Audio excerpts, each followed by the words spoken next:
नमस्कार।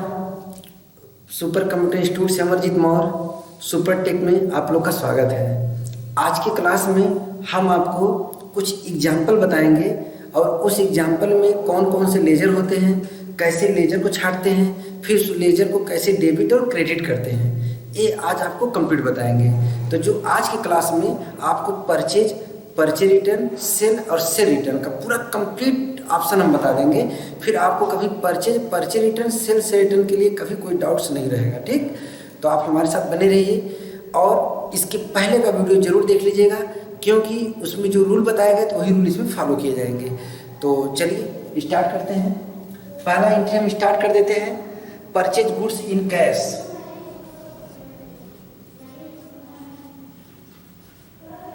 Purchase goods in cash, मान लीजिए 1000।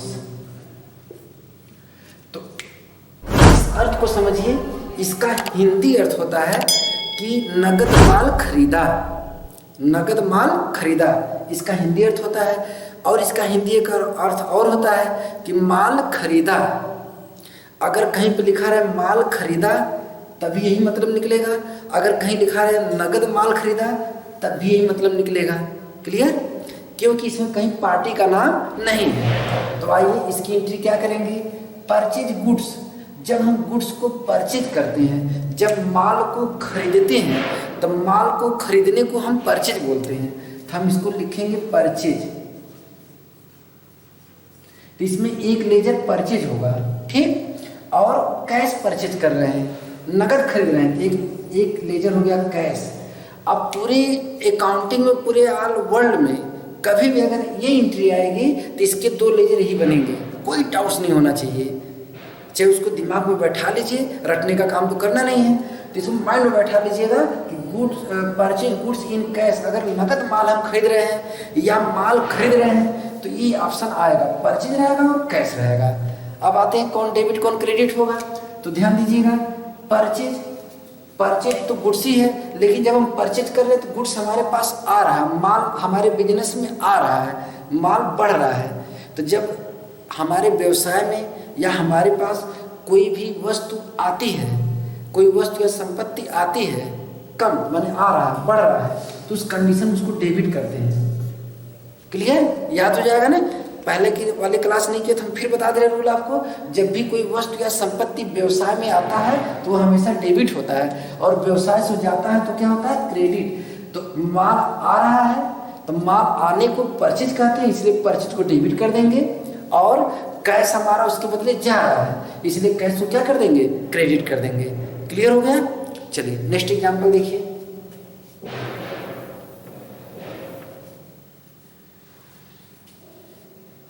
यहां पर क्या कर रहे हैं, परचेज मशीन लिख रहे हैं, परचेज मशीन इन कैश। अगर परचेज मशीन इन कैश हमने कर दिया तो क्या हो जाएगा, देखिए ध्यान से। मशीन इन कैश, इसका मतलब कि जो हम खरीद रहे हैं वो मशीन खरीद रहे हैं। हम बिजनेस में इंडिकेट कर रहे हैं कि हम गुड्स नहीं खरीद रहे हैं, हम माल नहीं खरीद रहे हैं, हम मशीन खरीद रहे हैं। तो जब भी इस तरह की एंट्री आ जाए, इस तरह बहुत सारी एंट्री आएंगे, purchase machine in cash, purchase furniture in cash, purchase stationery in cash, आएगा कि नहीं आएगा, purchase stationery, purchase furniture, purchase table, purchase bulb, पंखे, इलेक्ट्रिक, एसी, कूलर, सब कुछ जो भी आ जाए। तो आप क्या करेंगे यहाँ पे, अब यहाँ पे दो खाते होंगे, कौन कौन से, यहाँ गुड्स तो है नहीं, तो इसलिए इसका नाम लिख देंगे। क्या नाम लिखेंगे,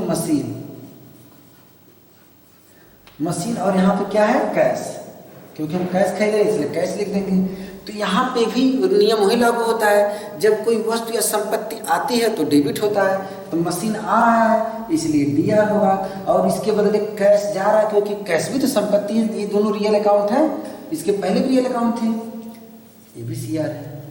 क्लियर हो गया ना? तो मशीन और कैश होंगे।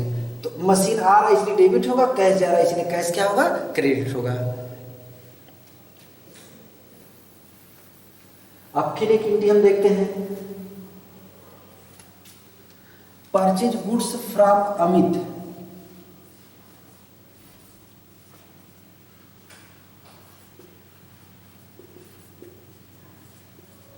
स्टूडेंट्स हम पूरा परचेज का पूरा डाउट क्लियर कर रहे हैं, बस इसको कई बार देखते रहिएगा जब तक समझ में ना आए।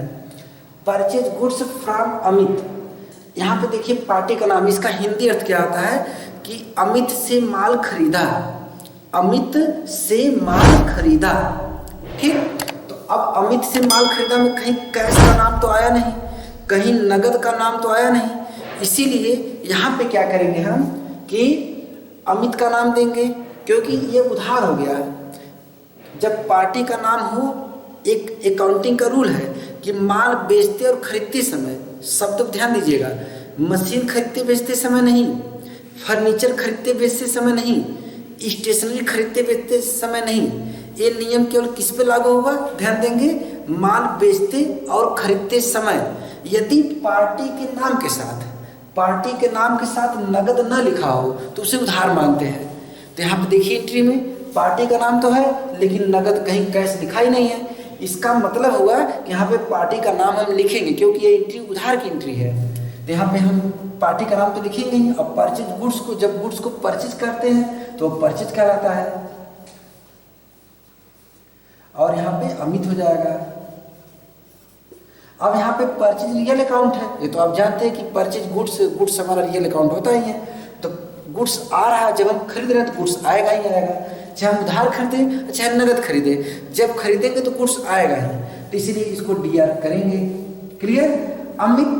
अमित पर्सनल अकाउंट है, और यहाँ पे अमित माने गिवर है, अर्थात दे रहा हो। अमित से माल खरीदा, हमारे बिजनेस ने किससे उधार माल खरीदा, अमित से उधार माल खरीदा, अर्थात अमित हमें दे रहा है, अमित देने वाला है, और देने वाला पार्टी जो होती है हमेशा क्या होती है, सीआर। क्लियर। ठीक, तो इस तरह आप इसकी एंट्री करेंगे।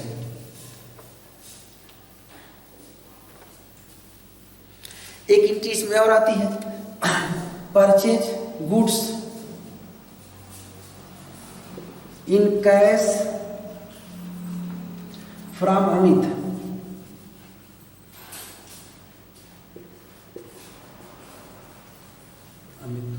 अब यहां पे ध्यान दीजिएगा, हमने लिखा है परचेज गुड्स इन कैश।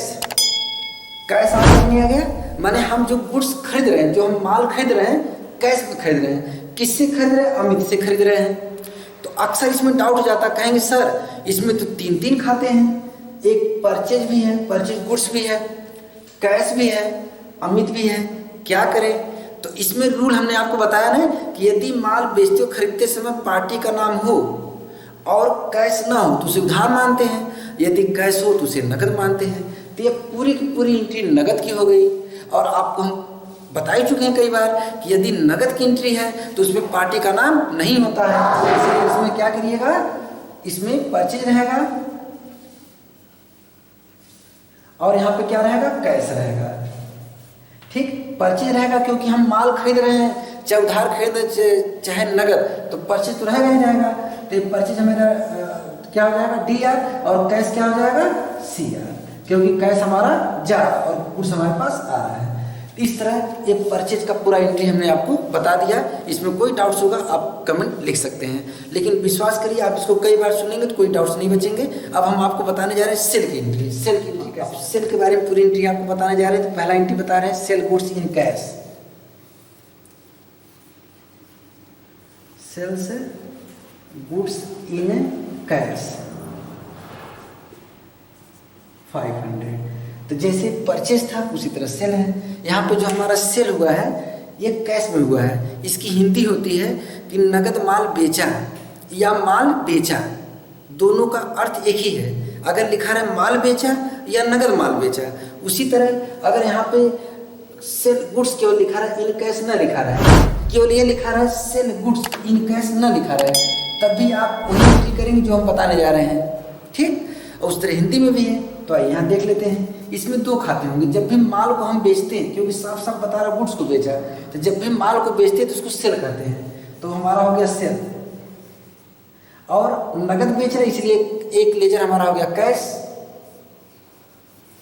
तो सेल, चूंकि माल हम बेच रहे हैं तो गुड्स जा रहा है, बिजनेस में से गुड्स जा रहा है, और आपको पता है कि जब गुड्स घटता है, गुड्स जाता है तो क्या होता है, सीआर।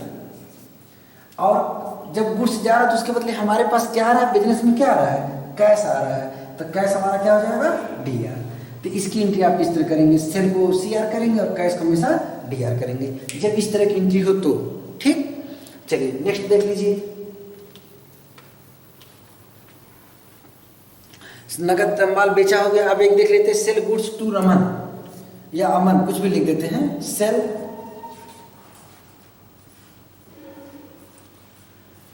गुड्स टू अमन। अब इसको पढ़ के बताइएगा, बिल्कुल परचेज की तरह है। सेल गुड्स टू अमन, हम गुड्स को बेच रहे हैं और किसको बेच रहे हैं, अमन को बेच रहे हैं। ठीक, तो इसका हिंदी हो गया कि अमन को माल बेचा। तो जैसे हमने बताया कि अकाउंटिंग का रूल होता है कि अगर किसी पार्टी को माल हम बेच रहे हैं, ऐसा कहीं लिखा हो, लेकिन अगर कैश ना लिखा हो तो उसे क्रेडिट मानते हैं, अर्थात उधार मानते हैं। इसका मतलब है कि हमने अमन को उधार माल बेच दिया, अमन हमसे उधार ले रहा है, तो इसमें माल बेच रहे हैं तो सेल तो रहेगा ही रहेगा, उसमें एक दूसरा जो खाता हो जाएगा वो अमन हो जाएगा। तो इसमें हम सेल लिख देते हैं और अमन। ठीक, जब माल बेच रहे हैं तो हमारे पास वही गुड्स जा रहा है, और जब गुड्स जा रहा है, जब कोई व्यवसाय से संपत्ति जाती है तो क्या होता है, CR। और अमन पर्सनल अकाउंट हो गया है, अमन पर्सनल अकाउंट, अमन को बेच रहे हैं अर्थात अमन पा रहा, अमन रिसीवर है, अमन पाने वाला हमारे बिजनेस में, इसीलिए हम इसको अमन को क्या करेंगे, DR करेंगे पर्सनल अकाउंट के रूल के अकॉर्डिंग। ठीक, तो इसकी एंट्री आप इस तरह करेंगे।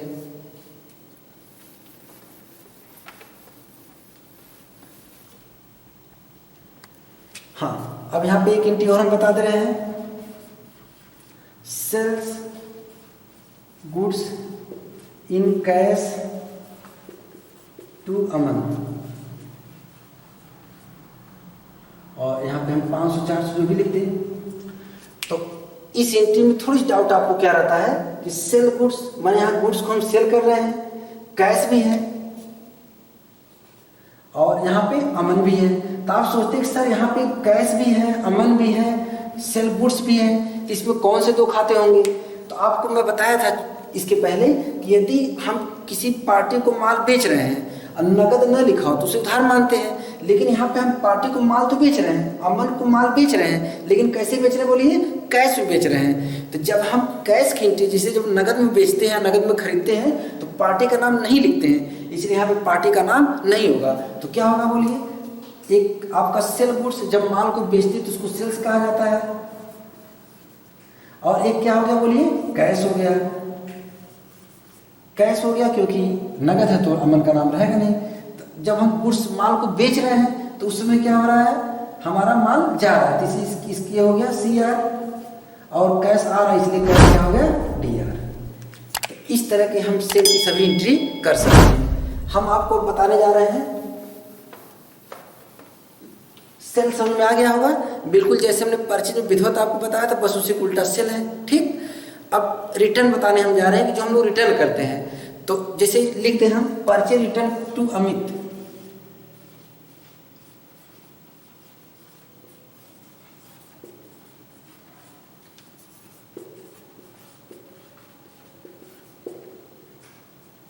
हमने 50 लिख दिया।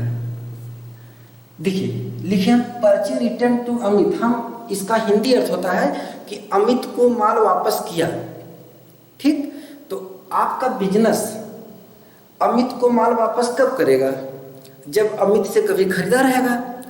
तो खरीदे गए माल को, परचेज किए गए माल को जब वापस किया जाता तो उसे बोलते हैं परचेज रिटर्न।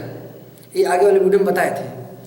उसमें परचेज रिटर्न में क्या होता है कि जिससे मान लीजिए कि हमने परचेज किया, हमको एक्सपायरी मिल गया, टूटा फूटा मिल गया, या हमने जो ऑर्डर दिया वो माल मिला नहीं, तो उसके लिए हम फिर जिस पार्टी से माल खरीदे रहते हैं उसको वापस कर देते हैं, कुछ ना कुछ उसको जितना खराब होता है उतना वापस करते हैं।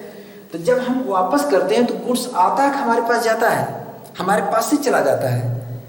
परचेज किए तो गुड्स आया, लेकिन जब उसी परचेज वही खरीदे गए माल में से जो माल हम वापस कर रहे हैं तो गुड्स हमारा जा रहा है नहीं जा रहा है। तो ये परचेज रिटर्न अब हमारे बिजनेस से जा रहा है, इसलिए एक खाता हमारा क्या होगा, परचेज रिटर्न। एक खाता होगा अमित।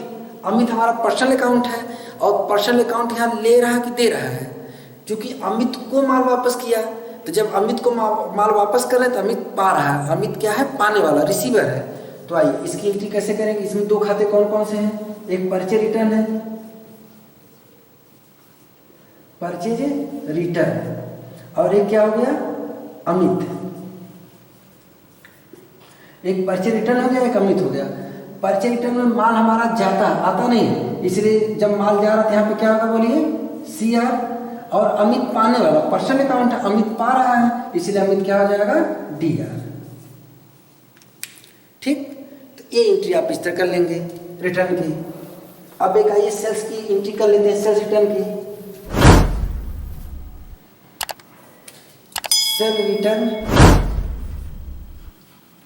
सेल्स रिटर्न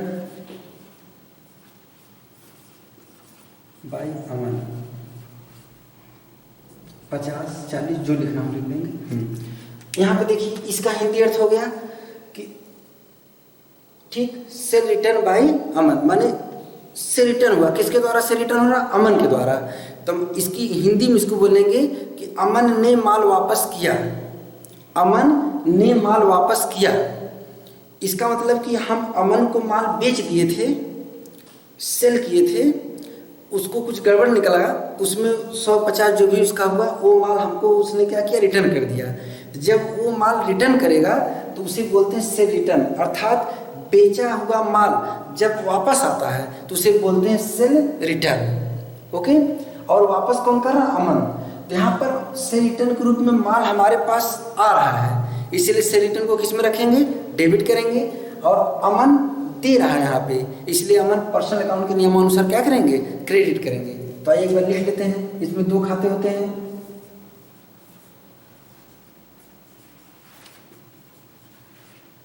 और यहाँ पर एक अमन हो गया। तो सेल रिटर्न, जब से रिटर्न हो रहा तो माल हमारा क्या है, वापस आ रहा है, इसीलिए क्या करेंगे इसको DR। और अमन वापस कर रहा है, अर्थात अमन हमारे बिजनेस को दे रहा है, तो इसलिए अमन क्या होगा, CR।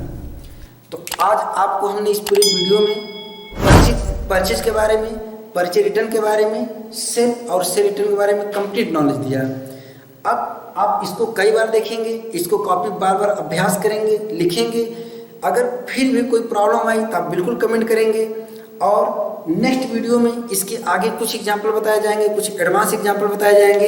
इसके लिए आप इसकी पूरी तैयारी कर लेंगे। इसी के साथ आज का क्लास हम क्लोज करते हैं। नमस्कार।